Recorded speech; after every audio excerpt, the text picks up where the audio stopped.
abrirmos as nossas Bíblias. Hoje é um dia de ceia, ceia do Senhor. E você pode abrir a sua Bíblia em Jeremias, no capítulo 18.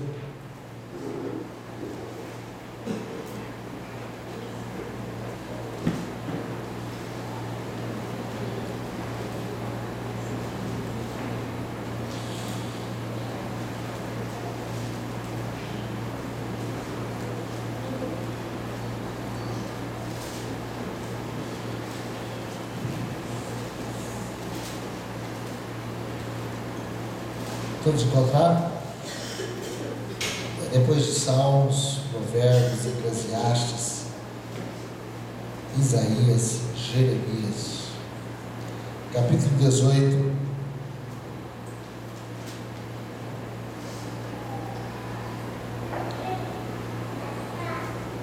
A palavra que veio do Senhor a Jeremias dizendo: levanta-te e desce à casa do oleiro, e lá te farei ouvir as minhas palavras. Desci, pois, à casa do oleiro, e eis que ele estava ocupado com sua obra sobre as rodas. Como o vaso que ele fazia de barro se estragou na mão do oleiro, tornou a fazer dele outro vaso, conforme pareceu bem aos seus olhos fazer. Então veio a mim a palavra do Senhor dizendo: não poderei eu fazer de vós como fez este oleiro, ó casa de Israel?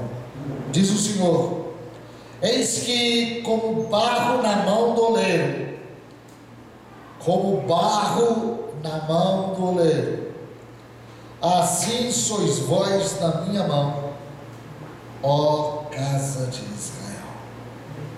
Vamos orar. Querido Deus, eu firmo meu coração, firmo a minha mente, creio que estamos todos também vinculados ao Senhor pelo Teu Espírito. Não quero que o meu coração se desvie nem para a esquerda, nem para a direita, mas queremos, Deus amado, estarmos ligados verdadeiramente contigo, quando temos a honra de podermos entrar na Tua presença, pela unção do Teu Espírito, podemos nos deixar levar pela Tua maravilhosa direção e sabedoria. Nós queremos, Deus amado, agora termos comunhão com a Tua palavra. Nós queremos agora, em nome de Jesus, operar pelo Teu Espírito, sermos tratados pelo Senhor, envolvidos pelo Senhor, curados pelo Senhor. A Tua palavra está para nós aqui como um remédio, e nós queremos tomar este remédio eficazmente, crendo na Tua operação maravilhosa sobre a nossa vida. Ajuda-nos, Senhor, nós precisamos do Teu alimento, em nome de Jesus, amém. A Bíblia diz que Jesus Cristo, Ele congregava todo sábado. Ele era aquele que lia o texto na sinagoga, era costume ele fazer isso. E como é importante nós estarmos agregados, congregados, unidos diante de Deus, para que o Senhor Deus nos pastoreie pela Sua palavra, pela Sua operação. Queridos, Deus tem algo a falar conosco nesse texto que é tão conhecido. Nós temos um pastor chamado Milton Tuller, que ele compôs um hino muito conhecido, chamado Vaso na Mão do Oleiro. Ele diz no verso dele: eu quero ser, Senhor amado, como um vaso nas mãos do oleiro. Quebra a minha vida, faça de novo. Eu quero ser um vaso novo. E desde que eu me converti eu conheço essa canção. E toda vez que canto, ou que tive a oportunidade de cantar, eu meditei nisso, esse relacionamento que tem entre a mão do oleiro, o oleiro, com o barro, que somos nós. E isso aqui tem tudo a ver com a nossa vida, com a nossa estrutura, com a nossa formação. Então, quando falamos esta palavra, formação, a gente vai lá em Gênesis, no capítulo 2, verso 7, para ver a nossa estrutura. Diz assim: e formou o Senhor Deus o homem do pó da terra, soprou-lhe nas narinas o fôlego da vida, e o homem se tornou alma vivente. Isto é, a combinação do Espírito de Deus com o corpo produziu a alma, que é isto que é singular no homem, né? Você está me ouvindo aqui, a tua alma está me ouvindo, a tua alma está ouvindo a palavra de Deus. Isso aconteceu, mas se nós desfizermos aqui e voltarmos no tempo, vamos saber que a terra, quando foi feita, ela não havia chuva, diz lá em Gênesis, e havia um orvalho, um tipo de uma fumaça que saía assim da terra. Então a terra era fértil, e deste pó, desta terra fértil, ali desta terra, Deus fez um boneco. Ele fez um boneco de barro, que foi o primeiro homem, e assoprou aqui nas narinas do homem, e o sopro de Deus, que é o Espírito de Deus. Então ele entrou dentro do homem e fez com que aquele barro evoluísse ao ponto de se tornar carne, ossos. Logo, se o homem, quando o homem ele é cremado, ou quando o homem volta à terra, na verdade ele volta ao pó, porque ele é pó. Mas o que acontece é que com o sopro de Deus, ele formou ali a alma do homem, que é eterna.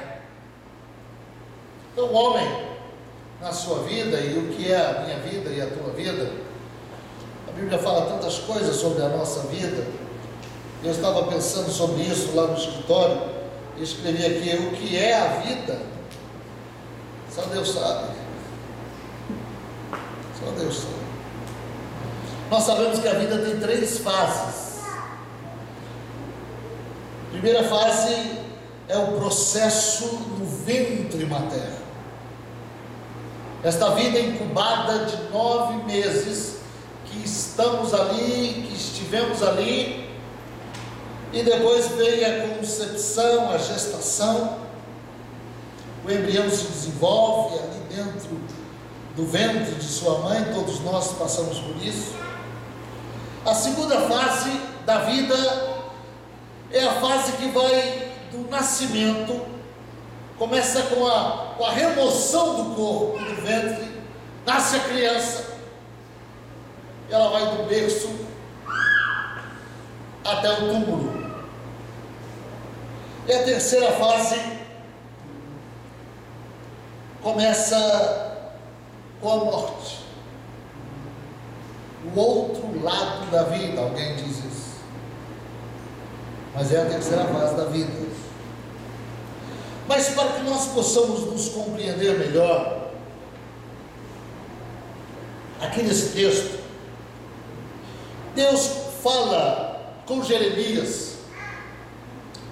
Jeremias este que está vivendo aqui, quando nós olhamos o contexto deste texto, um momento dificílimo. Jeremias de todos os profetas, É um homem que foi chamado para ser profeta numa época de grandes desafios e de grande dificuldade. Tem hora que a gente não entende por que a gente passa por isso e por aquilo. De repente a gente fica achando que a gente errou, por causa disso, por causa daquilo, porque passou por isso e por aquilo. Na verdade, como disse, a vida é difícil de entender. Só Deus entende. Mas Jeremias, este que fora moço tímido, retraído, ali escondido numa cidadezinha chamada Anatote, insignificante, Deus se manifesta a ele e diz que ele tem um chamado e chama-o para ser profeta. Ele se inclina para a direita, para a esquerda, ele quer sair dessa situação, ele coloca outros argumentos diante de Deus na sua timidez, mas Deus diz que não, que ele seria, e que ele iria, que ele falaria, e que ele seria fiel, e que ele faria. Então ele realmente aceita o chamado, e ele convive numa época de grande desvio. O povo de Deus havia se desviado completamente da palavra de Deus, totalmente. E eles mesmo frequentando a casa de Deus, eles frequentavam, faziam sacrifícios, mas estavam prostituídos, estavam espiritualmente falando, eles também adoravam outros deuses. E Deus então começa a usar este homem, dizendo este homem que Deus haveria de trazer um julgamento sobre a nação. E durante 20 anos ele pregou, ele anunciou que aquela terra seria invadida por um povo lá da Babilônia. Havia 3 nações que disputavam o comando do mundo da época: a Síria, o Egito e a Babilônia. Eram as 3 potências mundiais. E de repente a Babilônia começou a crescer, a desenvolver, e teve uma grande batalha e venceu o Egito, destruiu a Síria e veio contra Israel. E há 20 anos, volto a dizer, Jeremias estava dizendo que se esse povo não se arrependesse, eles seriam levados cativos. E foi exatamente o que aconteceu.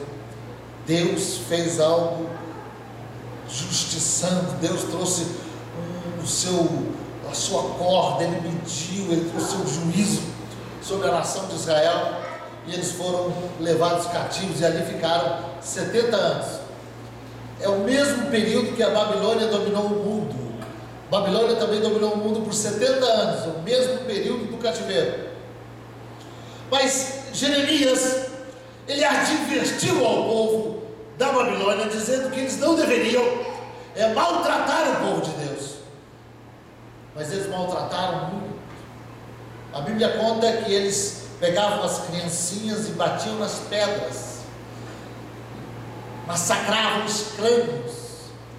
Foi algo terrível que aconteceu por causa da desobediência do povo.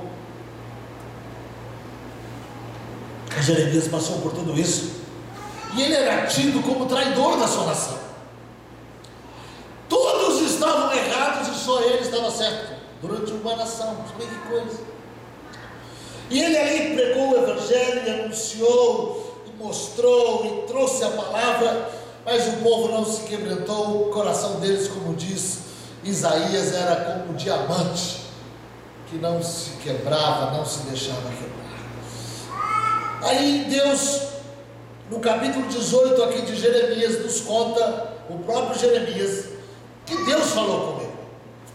Na verdade aqui há uma palavra muito significativa de Deus no verso 2, que diz assim: levanta-te.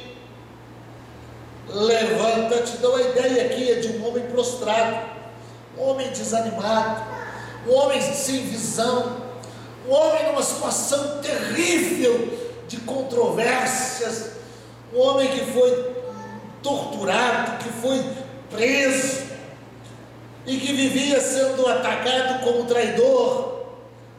Ele estava num estado realmente emocional muito sério quando Deus lhe dá esta experiência. É interessante que a maioria das vezes, quando nós temos uma experiência íntima com Deus, acontece nas horas difíceis. Talvez porque o nosso coração esteja mais quebrantado. Pergunta para o seu irmão: teu coração está quebrantado?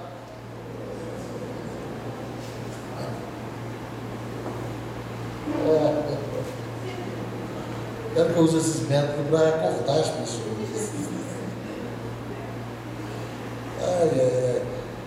E disse Deus a Jeremias: levanta-te e desce à casa do oleiro, e lá te farei ouvir as minhas palavras. O oleiro, queridos, é alguém que normalmente naquela época vivia, possivelmente ainda vive, e lá na beira do rio, lá embaixo. Quando a gente viaja e você passa de uma ponte ali, de um grande rio, você vai ver muitas vezes vasos sendo vendidos. Isso é muito comum, principalmente no Nordeste, à beira do rio São Francisco. E quando a gente vê aqueles vasos, você pode saber se tem vaso, tem oleiro. Então Deus manda que Jeremias descesse à região mais baixa que existe, mais baixa que existe na terra, que é o rio. Mais baixo ainda é o mar. Mas quando estamos dirigindo e você vê uma descida muito longa, você vai perceber que lá embaixo tem um rio. Deus mandou que ele descesse à beira do rio, e ele recebeu esse comunicado de Deus dizendo: olha, lá na casa do oleiro, eu vou falar com você. Então Jeremias teve fortalecimento, se levantou, desceu e foi à casa do oleiro. E quando ele chegou na casa do oleiro, a ideia aqui do texto é que o oleiro não o viu. Ele diz que chegou e o oleiro estava ocupado com sua obra sobre as rodas. Então normalmente o oleiro ali fazia o seu trabalho, e ele tinha duas rodas assim, e com as rodas de baixo ele mexia o pé, ia fazendo tipo um funil assim, que ele ia trabalhando com o barro. Então ele pegava o barro, e o oleiro vai lá à beira do rio, e ele pega uma bola de argila, escolhe bem a argila. Aquela argila que ele pegou, na verdade ali não está ali por um acaso. Já houve um trabalho glacial, isto é, de milhares e milhares de anos para se fazer aquilo. Mas ele vai ali, pega aquele barro, aquela bola de barro, e traz, chega ali, joga na sua roda e fica imerso ali naquele trabalho, batendo e batendo e batendo aquele vaso.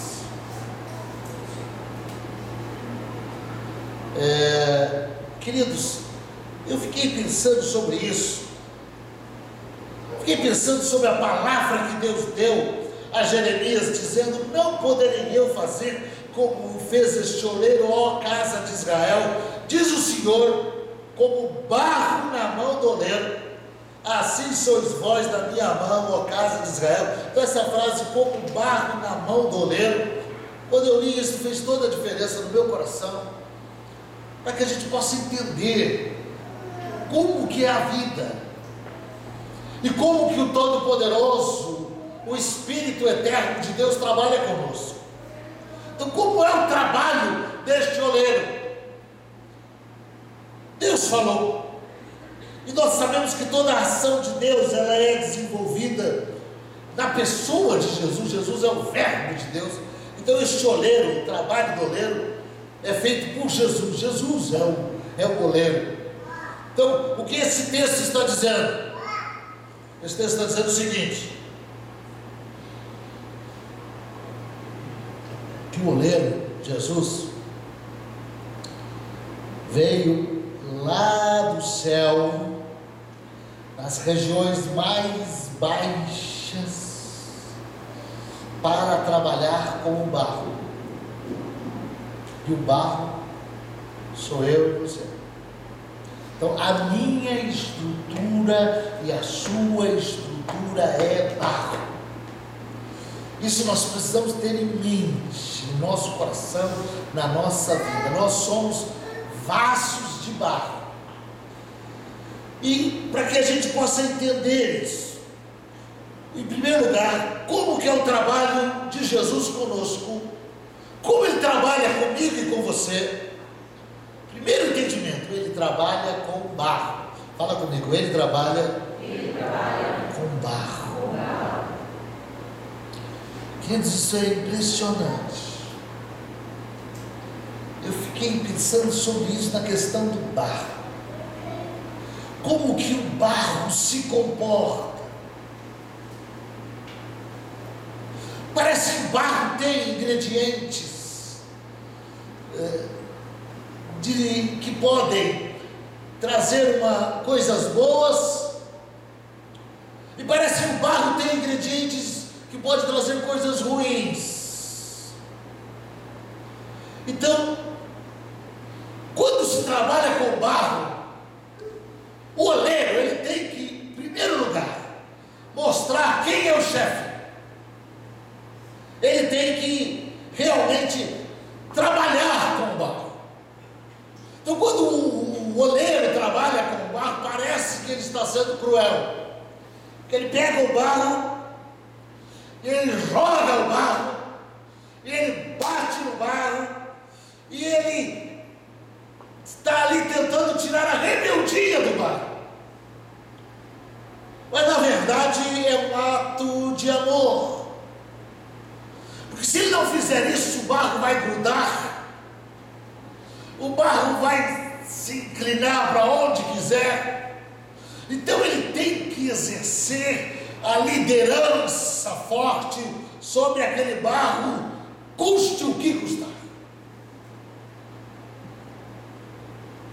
O barro, ele só tem ingredientes de submissão e plasticidade se ele for trabalhado devidamente, com firmeza. Se o barro não for de boa qualidade, isto é, tiver uma mente própria,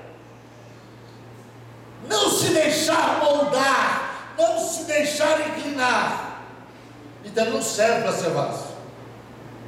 O obreiro tem um objetivo aqui, o oleiro. Qual é o objetivo do oleiro? Tornar o barro um vaso. Então o barro aqui, queridos, somos nós. Interessante isso.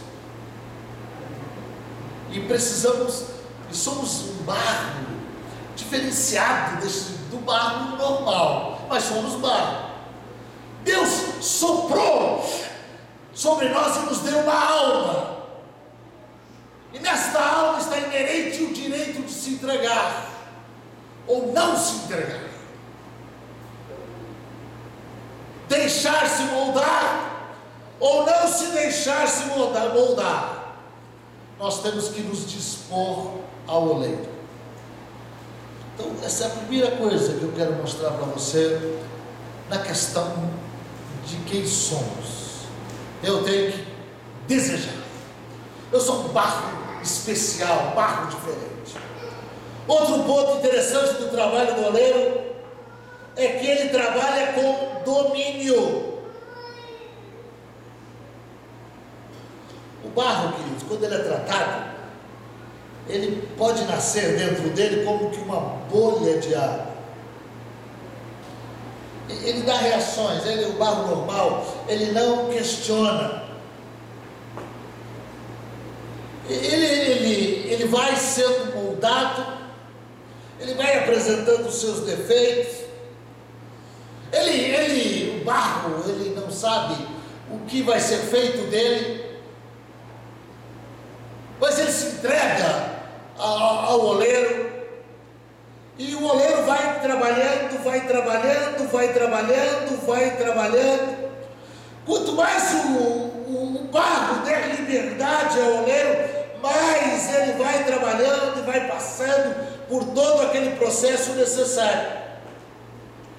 Eles, quando o barro ele é trabalhado, se torna básico, é simplesmente um barro e uma argila, assim. Só está o formato do vaso. E como que Deus faz? Por isso que diz assim, como o barro nas mãos do oleiro, assim sois vós. Como que Deus faz? A nossa estrutura de barro, ela para se tornar vaso, ela tem que passar por um processo de queimação, de calor. Tem salgadinho? De calor. É colocado dentro de uma fornalha. É colocado dentro de uma fornalha, lá está o fogo, e aquilo vai esquentando, e tem um buraco ali que eles ficam olhando, o oleiro fica olhando. Quando o vaso ali, que era barro, se tornou vaso, estiver da cor vermelhinha, e ele ainda está no vaso, tudo vermelho da cor do fogo, ainda não é a hora. A hora de tirar o vaso é quando desaparece. Parece que você olha e não vê. Você não vê. Então o que acontece? Não pode tirar o vaso imediatamente. E o processo é desse jeito. Deixa esfriar. Uma semana, vai sair daquele vermelhão, ali aquele vaso, vai esfriando, o barro fica alegrinho, fala, poxa, que bom, eu estou saindo do fogo, foi ruim, mas é um processo de esfriamento. Aí se tira o vaso, fala, eu quero que esse vaso melhore. Coloca-se de novo na fornalha. Queridos, pode ser até a porcelana chinesa, que é uma das mais altas nobrezas nesta área. O barro é queimado até 15 vezes, tornando-se uma porcelana tão resistente, que este vaso chinês, que essa porcelana chinesa, de repente a pessoa pode até jogar e ela não quebra, ela volta quase na mão da pessoa. Tal é a resistência pelo processo de ter passado tantas vezes. Logo, o processo no vaso é um processo lento. Tem que passar uma vez, esfriar, para demorar uns dias, depois voltar e esfriar. E aí a coisa interessante é o seguinte: aquele que faz o vaso, ele só coloca a sua assinatura no vaso, só coloca a sua marca no vaso. Muitas vezes com uma marca em ouro, ao término do processo, senão ele não coloca. Porque se terminou o processo e não foi do seu agrado, ele pode jogar fora, ou pode vender ali numa promoção ali mais barato, mas ele não coloca a sua assinatura naquele lugar. Isso aqui revela, queridos, essa questão do barro na mão do oleiro, o domínio que Jesus Cristo tem, a autoconfiança que ele tem. Veja dele ter dito a Jeremias: não poderei eu fazer de vós como fez este oleiro. Ele está dizendo muitas coisas nisso. Eu posso fazer o que eu quiser. É uma verdade que está aqui espiritualmente gravada, dizendo: você está nas minhas mãos. Você tem que entender, homem, você precisa entender. Você está nas minhas mãos e eu posso fazer o que eu quiser. Queridos, isso é tão sério tão importante, que a gente precisa se haver e pararmos para pensar na nossa estrutura de sermos barro, e Deus quer que sejamos vasos, e para ser vaso de Jesus, para ter a assinatura de Jesus, é preciso passar por várias queimas. Você tem passado por queimas?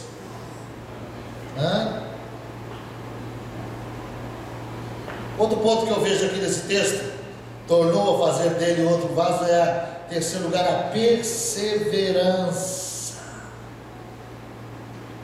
Deus trabalha conosco com perseverança.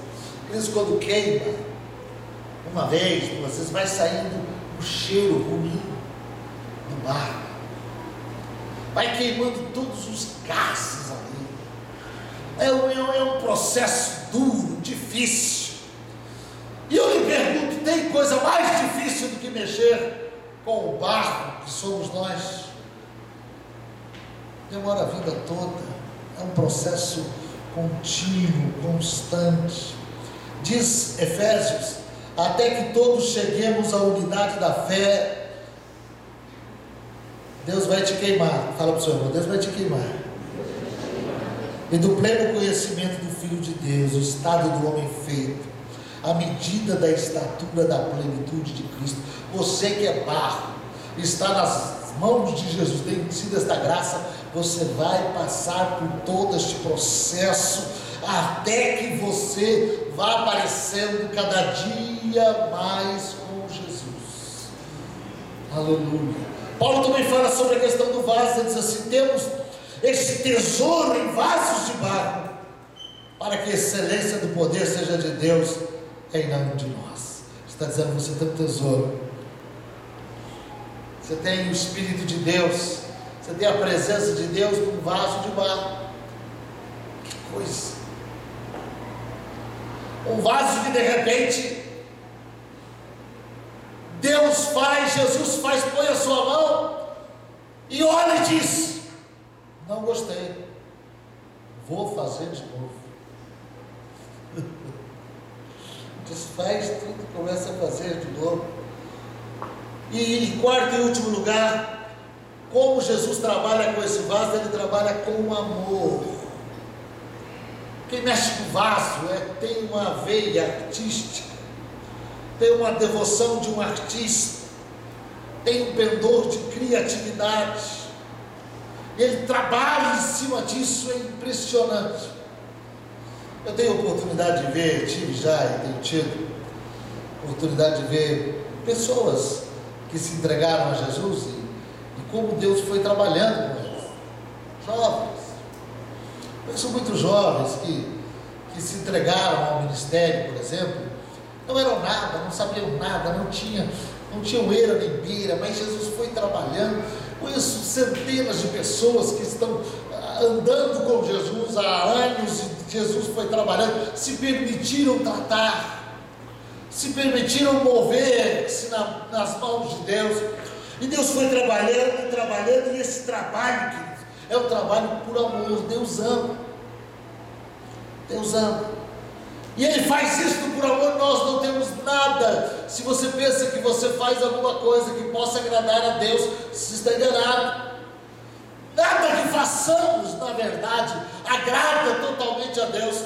Ele já se agrada de nós por amor. É uma questão já de coração. Então, por que Ele trabalha comigo, pastor? Ele trabalha com você e comigo por amor. E Deus ama pessoas. Nós estamos vivendo hoje numa epidemia.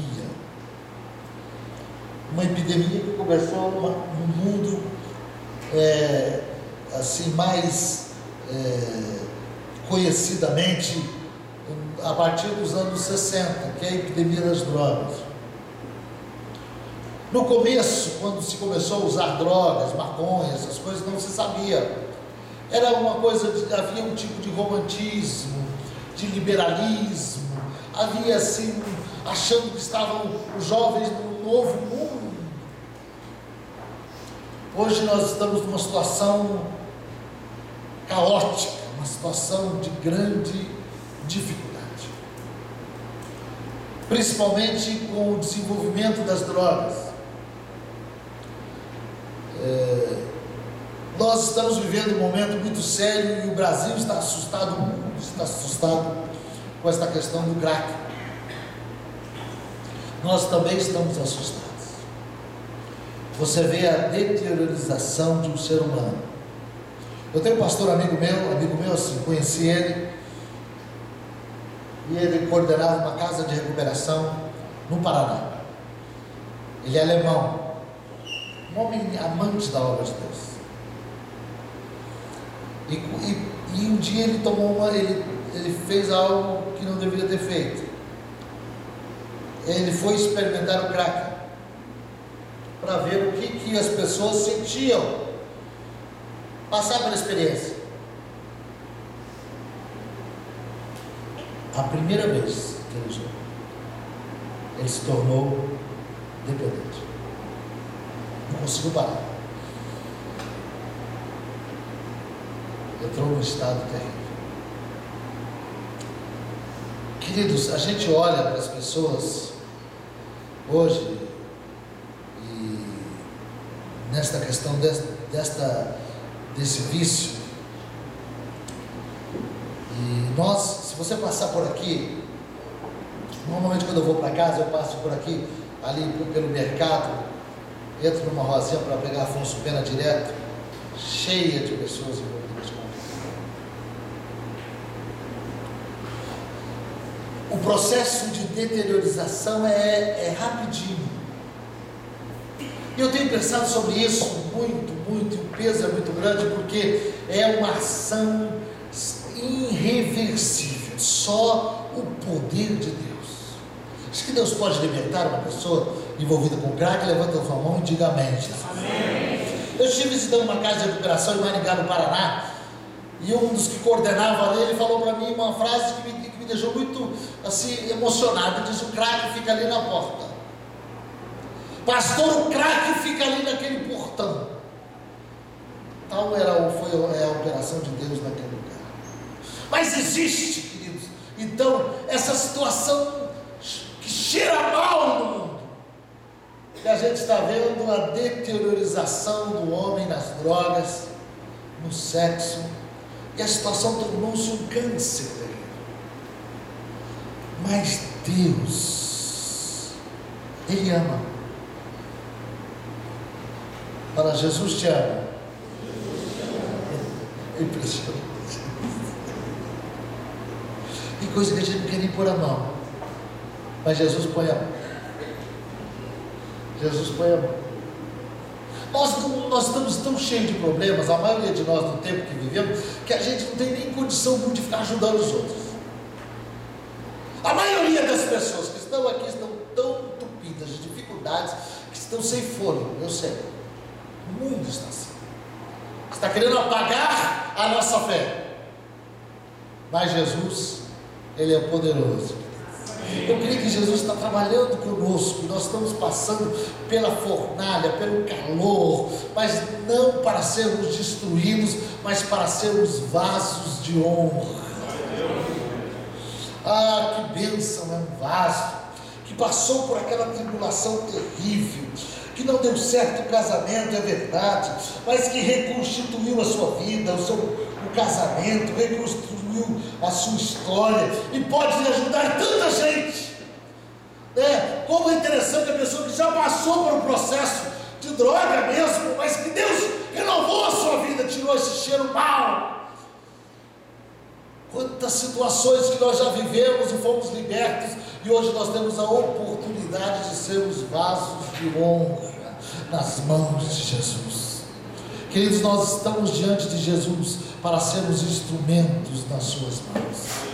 Jesus não vai pegar você e vai jogar fora, a não ser se você não quiser. Quando é que eu sou um barro que não dou jeito? Quando eu não quero. Se você chegar para Jesus e falar: eu não quero, então você não quer. Não tem jeito mesmo. Ele vai fazer o quê? Mas se você disser: eu sou um barro que quero, então Jesus vai fazer de você um vaso de honra. Aleluia. Eu creio nisso. Eu creio que Deus fará uma obra extraordinária no nosso meio. Eu creio que nós devemos perder toda a timidez, jogar fora todas essas situações ruins, e a maioria dos problemas que nós estamos vivendo porque estamos só focados em nós mesmos. Quando nós começarmos a olhar para o nosso semelhante, nós seremos um instrumento poderoso nas mãos deste Deus maravilhoso. Vamos nos colocar em pé. Essa é uma noite, irmãos, que é a ceia do Senhor. E é uma noite de nós colocarmos o nosso barco nas mãos de Deus. Levante as suas duas mãos para o céu. Comece a falar com Deus nesse momento. Deus traz um avivamento no nosso meio. Comece a glorificar o nome dEle. Aleluia. Comece a orar, levante a sua voz. Oh, recalamane baixala baracanta lamassuri cantido. Oh, recalabriche de canta lamassuri. Vamos orar um pouco. Você é barro nas mãos do oleiro.